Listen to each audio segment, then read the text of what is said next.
Halo, jumpa lagi dengan Bulaks. Assalamualaikum warahmatullahi wabarakatuh. Video kali ini adalah kelanjutan dari yang sebelumnya, meskipun dapat ditonton secara terpisah, ya. Jadi kali ini Bulaks akan menjelaskan mengenai konsep farmakologi, ya, ada di slide halaman 2, ya. Oke.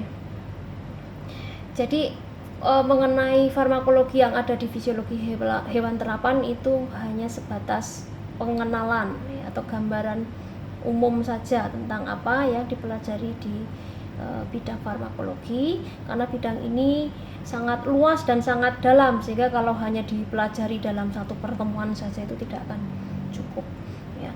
Bila ada mahasiswa yang berminat, itu nanti bisa berdiskusi lebih lanjut dengan Bulaks di luar kelas, gitu ya. Nanti insya Allah akan membantu penelitian kalian. Oke, sebelum menuju ke penjelasan di slide ini, ada beberapa istilah yang akan Bulaks sampaikan, ya. Ada 1, 2, 3, 4, ada 5, ya. Ada 5 istilah. Yang pertama adalah mengenai farmakosetika. Dari di farmakosetika ini mempelajari tentang bentuk dan sediaan, ya, bentuk dari sediaan. Jadi mengapa ada obat yang dalam bentuk puyer, bentuk tablet, bentuk kapsul, pil, ya.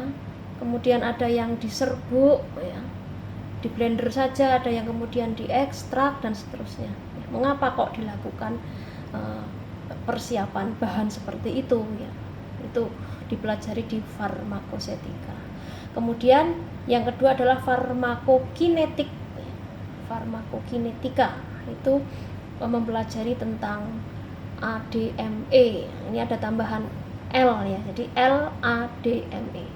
L itu dari kata Laksmindra. Ya, bukan, ya. L itu artinya liberation, ya. Jadi bagaimana si obat itu dilepas ke sistem tubuh, gitu ya. Misalnya dalam bentuk tablet, ya, kemudian dimakan, kan, diemplok, diuntal, ya, dimasukkan ke dalam mulut tanpa dikunyah, kan, contohnya. Kemudian minum. Nah, kemudian mulai dari manakah obat itu akan mulai dilepas ke dalam sistem tubuh? Di lambung, ya, kalau itu tadi langsung dimakan. Tapi kalau misalnya dihisap di dalam mulut, berarti liberasinya mulai di mulut, gitu ya. Kalau yang supositori atau dimasukkan di dalam dubur, berarti mulainya bekerja di situ. Itu liberation. Kemudian absorption, di mana bahan aktif dari obat tersebut mulai diserap oleh tubuh. Kemudian distribution, disebarkan ke seluruh jaringan tubuh. Metabolisme, bagaimana bahan tersebut masuk ke dalam sel, di metabolisme, kemudian berefek, ya, pada sel-sel atau jaringan tersebut, ya, melalui signaling. Nanti belajarnya tentang molekuler. Kemudian E-nya adalah ekskresi atau eliminasi, bagaimana suatu bahan atau obat atau suatu zat yang masuk ke dalam tubuh itu kemudian dikeluarkan, dibuang, ya. Jadi mulai dari masuk sampai dengan keluar, itu adalah farmakokinetika. Yang ketiga adalah farmakodinamika, ya, atau interaksi obat. Nah, interaksi obat itu bisa dipelajari 3 macam di sini, nih, ya. Ada whole body atau fisiologis, itu yang akan banyak kita pelajari di fisiologi. Kemudian juga kajiannya bisa seluler. Jadi bagaimana si obat itu, senyawa aktifnya itu masuk ke dalam sel, kemudian terjadi metabolisme, aktivasi, dan seterusnya melalui sinyal transduksi, ya. Itu seluler misalnya. Kemudian molekuler, ya, itu lebih dalam lagi kajiannya, bagaimana molekul obat itu kemudian misalnya ditangkap oleh reseptor, ya, atau kemudian mengaktifkan ini. Nah, seperti itu, muncul protein dan seterusnya, mengaktifkan hormon. Nah, itu melalui kajian molekuler.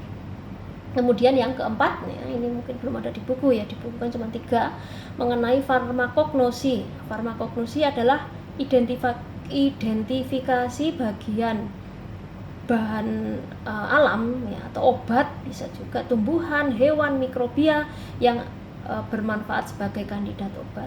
Nah, misalnya akar ginseng atau daun cipluan ya, kemudian kulit batang kayu manis dan seterusnya. Kenapa kok itu bisa kita ketahui bermanfaat? Nah, itu kajiannya melalui farmakognosi.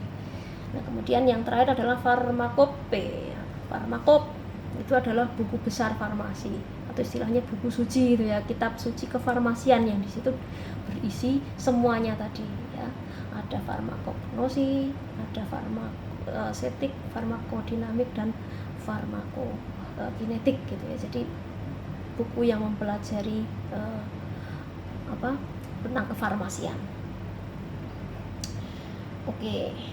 Nah, kemudian apa yang kita pelajari di farmakologi bagian whole body gitu ya. Jadi yang pertama di sini adalah mempelajari efikasi dan efektivitas atau kebermanfaatan. Apakah suatu bahan itu dapat digunakan sebagai kandidat obat atau alternatif obat yang sudah ada. Itu. Kalau yang toksikologi itu kan obat sebagai bahan alam yang dikaji seberapa ketoksikannya, seberapa bahayanya. Kalau di sini adalah seberapa manfaatnya. Itu yang pertama. Kemudian yang kedua, untuk melihat potensi ya. Jadi misalnya tadi Lux penelitian dengan luwingan ya. Luwingan itu apa ya? Kita lihat dulu ya ke taksonominya, ke sistematikanya. Ini buah namanya apa sih? Tanamannya apa? Kemudian digali ya, kemudian studi pustaka, oh ternyata ini bermanfaat sebagai antimikrobia, ini bermanfaat untuk obat macam-macam ya, obat diabetes, obat asam urat ya, obat luka, analgesik dan lain-lain. Nah, itu dari kajian-kajian pustaka ya. Atau bisa juga melalui farmakognosi tadi, dicek si buahnya ini mengandung apa saja sih ya. Itu bisa nanti dibantu oleh Bu Nuning atau Bu Lisna ya di laboratorium biokimia, itu mengekstrak atau melihat kandungan dari suatu bahan yang bisa digunakan. Nah, kemudian ternyata misalnya mengandung saponin atau mengandung alkaloid. Menurut referensi, alkaloid itu bisa untuk obat ini, atau saponin itu untuk anti kolesterol misalnya ya. Jadi nanti berdasarkan itu kemudian dicoba ya, pakai hewan tadi, tidak harus hewan loh ya, bisa ke in vitro ya, menggunakan kultur sel. Tapi kalau itu untuk melihat ke aspek fisiologinya secara umum ya memang harus menggunakan model hidup hewan, whole body. Oke. Selanjutnya, jadi meskipun tadi kajiannya farmakologi itu lebih ke obat ya, tetapi di sini sebenarnya tidak menutup kemungkinan untuk bahan-bahan lain ya, termasuk sekarang kan sedang dikembangkan nutracetika, yaitu bahan pangan yang fungsional. Jadi tidak dikemas dalam bentuk obat tetapi dalam bentuk bahan makanan, sehingga mungkin lebih mudah juga dalam hal penyiapannya ya, tidak harus diekstrak misalnya, bisa dimakan sehari-hari dalam bentuk segar ya, untuk suplemen misalnya seperti itu ya. Jadi penjelasannya tidak harus obat-obat sintetik atau bahan-bahan yang berkhasiat obat, tetapi juga untuk bahan-bahan lain yang tujuannya adalah ke bahan pangan fungsional. Contoh nih ya mengenai efek farmakodinamik. Misalnya contoh yang obat mah misalnya, ada macam-macam obat mah. Ya, ada yang fungsinya untuk meningkatkan derajat keasaman ya, pH kan lambung kan pH-nya rendah gitu ya. Nah, terlalu rendah yang ini sehingga asam lambungnya naik. Kemudian obat mah itu mengandung senyawa yang bersifat alkali atau basa sehingga kan meningkatkan pH-nya menjadi tidak terlalu asam ya. Karena kalau kondisi lingkungan ekstrasel itu terlalu asam, maka sel-selnya juga akan rusak ya. Kemudian bisa juga obat MAH berfungsi untuk menekan sekresi HCl atau tidak hanya menetralkan pH, tetapi dia juga menyetop sel-sel penghasil HCl sehingga menurunkan produksi asam lambung. Juga bisa yang fungsinya untuk melapisi mukosa ya, jadi supaya sel-sel yang di situ tidak rusak oleh lingkungan yang asam. Itu contoh yang obat. Kemudian untuk contoh yang bahan alam, misalnya nih buah buah A katakanlah ya. Buah A itu menurut kajian empiris, menurut nenek moyang ya, zaman dulu gitu, katanya itu kan empiris ya, katanya bermanfaat untuk menurunkan kolesterol. Nah, ada beberapa macam permasalahan atau pertanyaan yang akan dibahas di farmakodinamika. Yang pertama adalah menjawab pertanyaan, menjawab hipotesisnya tadi ya, atau kajian empiris tadi. Benar nggak sih? Nah, maka perlu dicoba. Yang kedua, mengandung bahan aktif apa kok bisa menurunkan kolesterol darah ya. Kemudian yang ketiga, dosis atau konsentrasi berapa yang bisa digunakan untuk menurunkan kolesterol. Kemudian ada efek sampingnya atau tidak ya.